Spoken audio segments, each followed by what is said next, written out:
Have you ever wondered why your heart feels closed? Why no matter how much you want to love freely, to trust fully, to open completely, something holds you back? Why intimacy feels dangerous? Why vulnerability feels impossible? Why even in the moments that should feel safe, some part of you stays behind the wall? I want to talk to you today about something that people never connect. The reason your heart is closed has nothing to do with your willpower, your effort, or your particular life experiences. It has everything to do with the frequency you are living from. And until that changes, the heart cannot open, not fully, not safely, not in the way it was always meant to. A closed heart is not a character flaw. It never closes without reason. It is not a failure of love. It is the most intelligent, protective response available to a system that learned at some point that staying open was dangerous. Perhaps that lesson came early. Perhaps you had words for it. Perhaps it came through abandonment, through betrayal, through the slow erosion of trust in someone who should have been safe.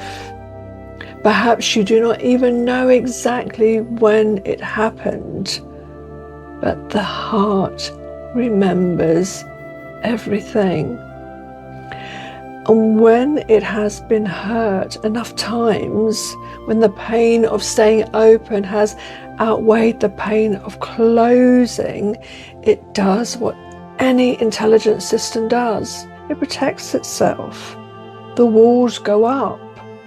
The defenses activate. And life begins to be lived from behind the glass, present but not fully there, connected but not fully open, loving but always with one hand on the door.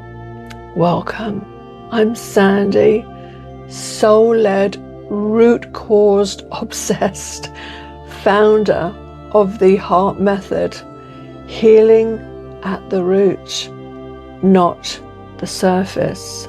Now, Dr. David Hawkins spent decades researching the nature of human consciousness and mapping every emotional state onto a precise vibrational scale. In his landmark work, Power versus Force, he described what happens to a human being living at the lowest frequencies on that scale. Shame at 20 hertz, he wrote, is perilously proximate to death. It hangs its head and slinks away. It is destructive to emotional and psychological health and makes the person carrying it prone to physical illness. Guilt at 30 manifests as remorse, self-recrimination, and the entire gamut of victimhood. Unconscious guilt, Hawkins observed, results in psychosomatic disease, accident proneness, and an inability to accept anything kind or beautiful because deep down the person does not believe they deserve it. And then apathy at 50 and grief at 75 and fear at 100. Each one a further layer of density, each one a further closing of the heart. And here is what Hawkins also found.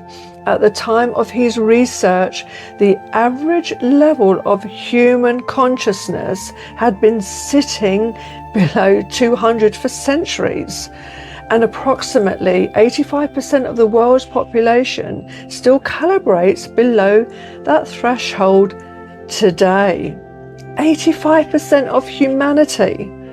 living from the basement of consciousness and not knowing it. Because this is the nature of these frequencies, they do not announce themselves. They become the atmosphere. They become what feels normal, what feels like simply being a person in the world. And from that atmosphere, a life is built and a heart remains closed.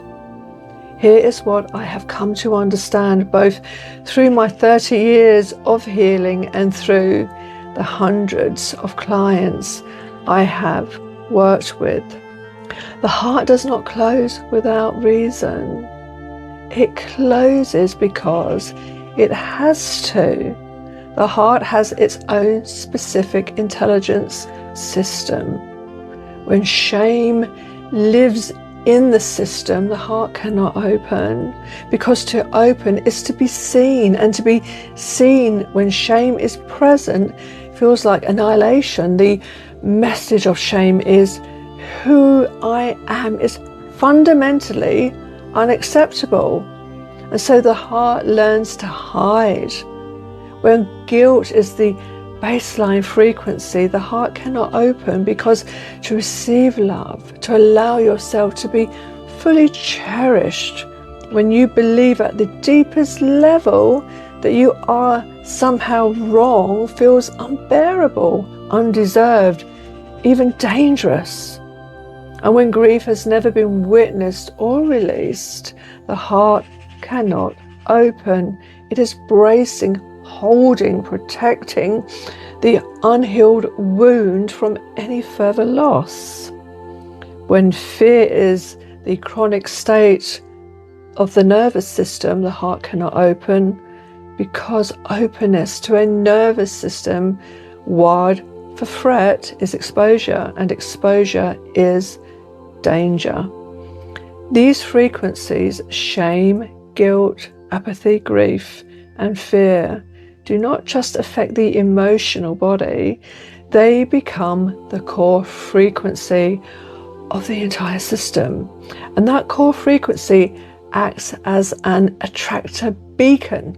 It draws in more of what confirms it. Relationships with people who are emotionally unavailable, dynamics that echo the original wound, narcissistic patterns, love that is conditional, situations that confirm again and again that the world is not safe and the heart was right to stay closed. And not because you are broken, because frequency calls to frequency. There's a resonance that thought alone cannot alter.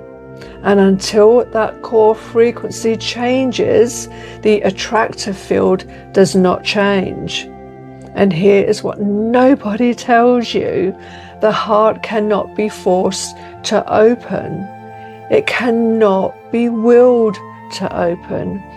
It cannot be reasoned to open. It cannot be opened through affirmations, positive thinking, or sheer determination of the conscious mind.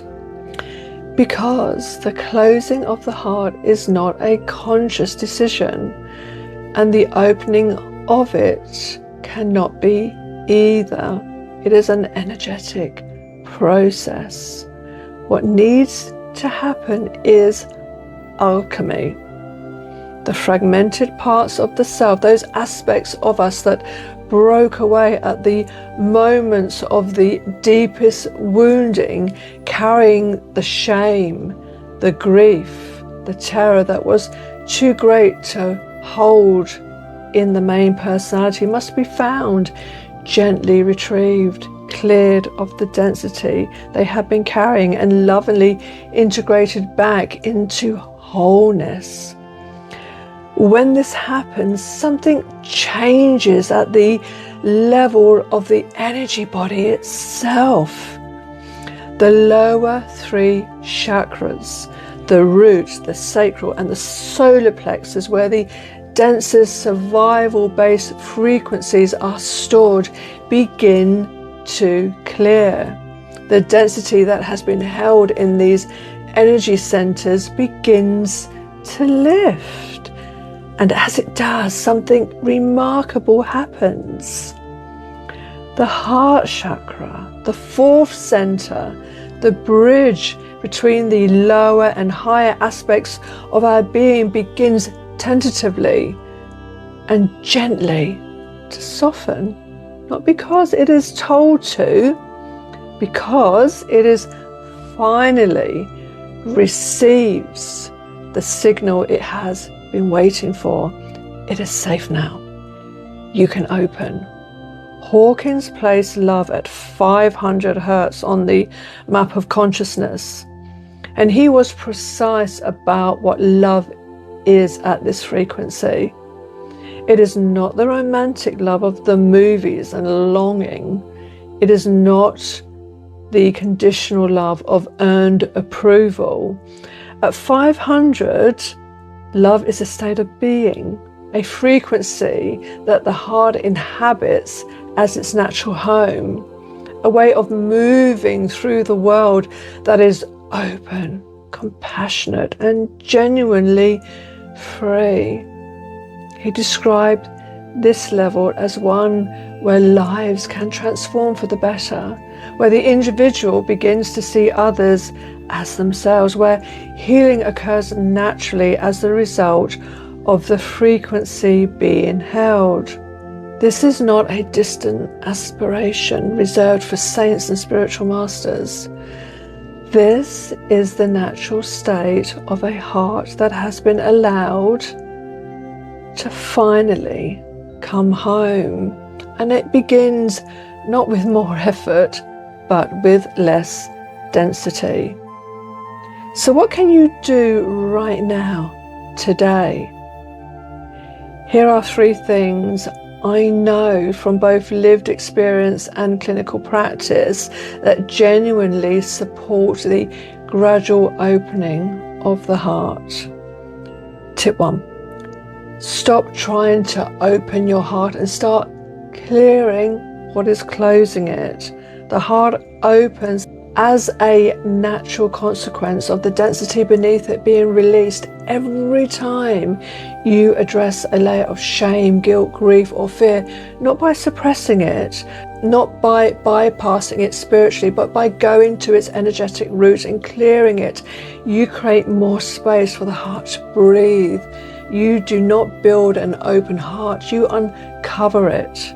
Tip 2. Give your nervous system the signal that it is safe. The heart cannot open in a system that is still running a threat response.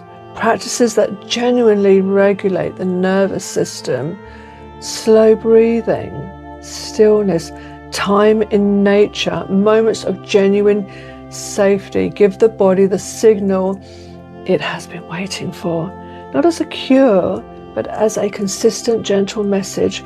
The danger is not here anymore. You can begin to rest. You are safe.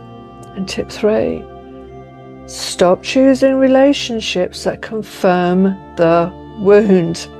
When the core frequency is shame and fear, we unconsciously select the familiar, the emotionally unavailable, the one who confirms what shame has always told us. Begin to notice this, not with judgment, with curiosity. Ask, is this person, this dynamic, this situation calling me forward into love or keeping me in the frequency I am trying to leave? You do not have to make dramatic changes, of course not. Simply noticing begins to shift the attractor field. The act of presence, of waking up, is a profound step forward. And I want to tell you something that I know to be true. The walls around your heart are not permanent structures. They are dense energy held in place by unprocessed frequency, and dense energy can be cleared. Not overnight and not by force, but gradually, safely, and at the level where it actually lives. And as the lower frequencies of shame, guilt, apathy, and grief are cleared from the subconscious mind, the nervous system, the cellular memory, and the energetic field, something begins to happen that cannot be manufactured any other way. The heart begins to open, petal by petal, layer by layer, slowly, tenderly, in its own time and at its own pace, not because it is being forced or persuaded, because the conditions that made closing necessary no longer exist. And what blooms in that opening is not something new. It is the original heart, the one that existed before the wound, the one that has been waiting with extraordinary patience for exactly this. This is what evolution looks like. This is the heart awakening revolution. If you have been living with a closed heart or a broken heart, and you have tried everything to open it without lasting success, I want you to hear this. You have not failed. You have simply been working at the wrong level. The heart opens from the inside out, from the root upward, from the clearing of what was closed, not from forcing what was never meant to be forced. This is what heart awakening revolution therapy was created to do. Book a free 30-minute discovery call with me and let us talk about where you are and what you have tried and whether this is the right step for you. The link is below. And please, before you go, subscribe to this channel and share this video with someone whose heart you know is hurting. The heart was always meant to open. It is your birthright to heal and begin the process of aligning with heart-centered consciousness. And from that frequency of love at 500, be the shining beacon of love for others and bring our world into the light of peace. From my heart to yours, with love.